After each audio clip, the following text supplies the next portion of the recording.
America మన భారత బియ్యంపై సుంకాలు విధించబోతోంది కదా, దాని గురించే ఈరోజు క్లుప్తంగా చూద్దాం.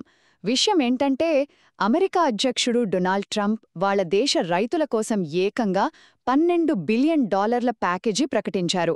అయితే ఇక్కడే ఓ ట్విస్ట్ ఉంది. ఆ ప్యాకేజీతో పాటు మన బియ్యం దిగుమతులపై కూడా కొత్త సుంకాలు వేస్తామని సంకేతాలిచ్చారన్నమాట. సో దీని నుంచి మనం తెలుసుకోవాల్సినవి 3 విషయాలున్నాయి.